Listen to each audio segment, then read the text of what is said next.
2 ministros que deveria haver uma maior fiscalização pelo Comitê de Ética. E outros 3 diziam que só seria possível se não se acabasse com o embrião, se preservasse a vida. Além de outras condicionantes que assim eles estabeleceram. A ministra Ellen levanta a mão e diz, olha, se fizerem assim, vocês vão estar legislando, vocês vão estar criando requisitos para a pesquisa, e vocês não são legisladores. Essa foi a saída final. Por 6 votos a 5, ficou então reconhecida a pesquisa com célula-tronco embrionária. Aí vamos aos argumentos desenvolvidos. Vamos lá. O primeiro grande argumento desenvolvido foi que, segundo o ministro relator Carlos Aires Brito, estávamos diante de um bem concatenado bloco normativo. Um bem concatenado bloco normativo. Lembrem comigo, pesquisa só poderia ser feita de embriões fertilizados in vitro, número 1. Eles deveriam ser inviáveis ou estarem congelados há pelo menos 3 anos. Deveria ter consentimento dos pais, passar por um comitê de ética e não poderiam ser vendidos, porque vender é crime. Bem concatenado, bloco normativo. Essa foi uma das manifestações. A outra questão bastante interessante posta foi que, segundo o relator, o princípio da dignidade da pessoa humana e outros tantos levantados, como direitos da pessoa humana, como o indivíduo enquanto pessoa, isso só estava direcionado, este princípio da dignidade, depois do nascimento. Achei bastante curiosa essa interpretação por parte do Supremo, que a dignidade da pessoa humana não estaria relacionada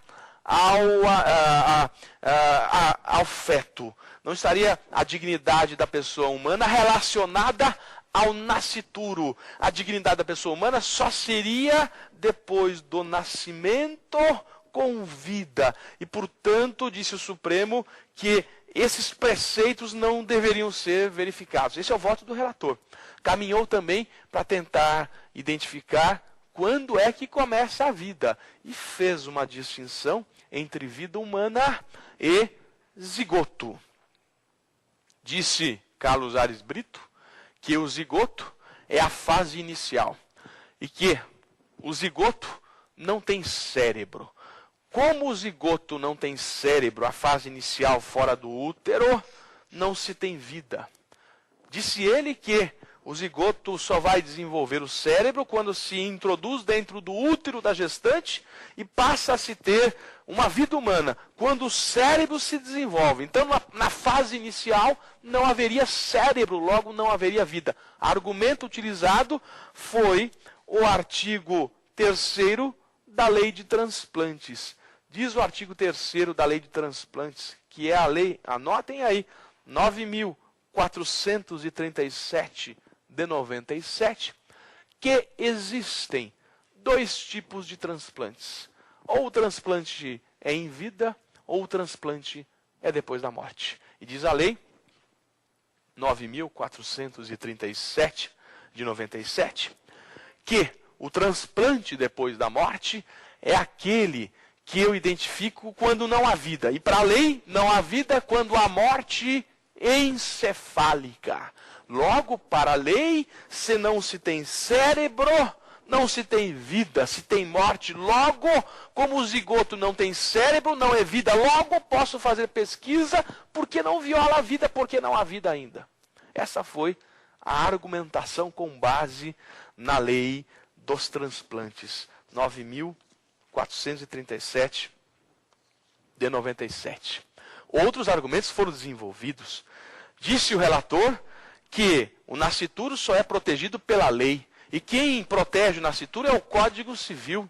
Vejam que o Código Civil, ele protege o nascituro, inclusive em relação a eventuais direitos patrimoniais. Eu me recordo de um voto bastante humano, importante, da ministra Nancy Andrighi. Espetacular o voto. Uma empresa discutia a sua condenação por danos morais, porque um dos seus funcionários tinha morrido em trabalho. Trabalho, morreu. Acidente de trabalho, morreu. Aí a empresa foi condenada a pagar dano moral para os filhos vivos e dano moral para o filho que estava na barriga, para o nascituro. A empresa recorreu e disse o seguinte: o nascituro tem que receber um dano moral menor. Ela queria reduzir o dano moral para o nascituro. A ministra Nancy Andrighi, num voto espetacular, disse o seguinte: se quer saber uma coisa aqui, se queremos ou devemos fazer uma distinção entre o valor do dano moral para o filho que já nasceu, está vivo, e aquele que está na barriga, o valor do dano moral para o filho que está na barriga é muito maior, porque ele jamais vai conseguir sentir, alguma vez na sua vida, o amor de um pai. Porque esse pai nunca mais vai existir. Os outros, ao menos, tiveram um momento em que eles sentiram o amor de um pai. Então, portanto, o nascituro tem proteção, não há dúvida, só que disse o Supremo que a proteção é legal e não constitucional. Então, portanto, a dignidade da pessoa humana não se aplica ao nascituro e somente à pessoa que nasceu com vida. Esse ponto eu faço uma pequena crítica.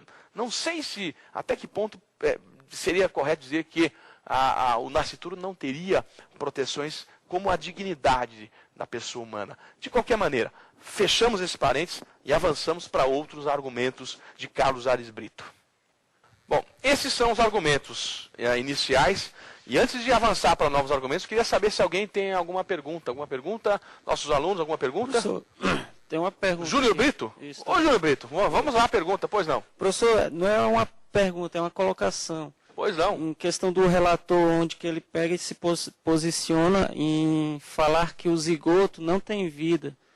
Ao meu entendimento, eu vejo que a gente, se colocar o posicionamento em nutrição e tempo, a gente vê claramente que o zigoto tem, sim, a sua Seria vida. Então, é uma posição muito importante, tanto é que se verifica aqui, Júnior Brito, que a votação foi muito apertada no Supremo, né?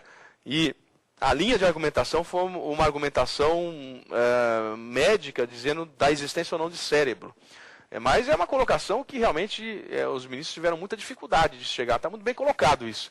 Mas eu sempre digo o seguinte, que uma vez que houve a gente pode não gostar, mas uma vez que houve a interpretação do Supremo, essa é a interpretação.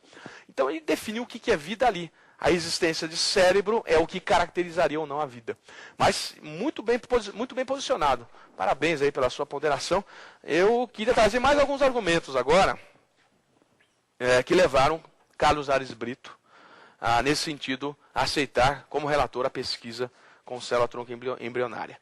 Ele destaca o artigo 226, parágrafo 7º da Constituição. 226, parágrafo 7º. Princípio da dignidade da pessoa humana e paternidade responsável. O 226, parágrafo 7º, dignidade da pessoa humana e paternidade responsável, ele não diz que eu só posso ter um filho. Ele diz que o Estado vai me auxiliar no planejamento. Mas não diz só tem um filho. Professor, eu quero ter 10 filhos. Pode, fique à vontade. Pode ter quantos filhos quiser. Muito bem. Ele vai auxiliar. O Estado vai orientar. Na China é proibido mais de um filho, mas no Brasil pode ter 20. Fique à vontade. Agora, oriente. O Estado oriente. E diz ainda que o Estado ele vai, por exemplo, fornecer anticoncepcionais. A grande discussão do Carnaval de 2008 foi a distribuição da pílula do dia seguinte. E disseram que isso seria totalmente inviável. Não me parece. E acho que há um fundamento no 226, parágrafo 7º, para que o Estado forneça a pílula do dia seguinte no Carnaval de 2008, como aconteceu. A pílula anticoncepcional. Isso é um dever do Estado dentro de uma ideia de planejamento. Ah, professor, mas eu quero ter filhos não da maneira tradicional. Eu, professor, quero ter filhos de uma maneira mais light, professor. Eu quero ter filhos lá no laboratório. Pode? Pode. Não tem problema. Se você quer ter filhos in vitro, o Estado garante. Professor, tive filhos no laboratório. Agora eu sou obrigado a colocar todos os embriões dentro do útero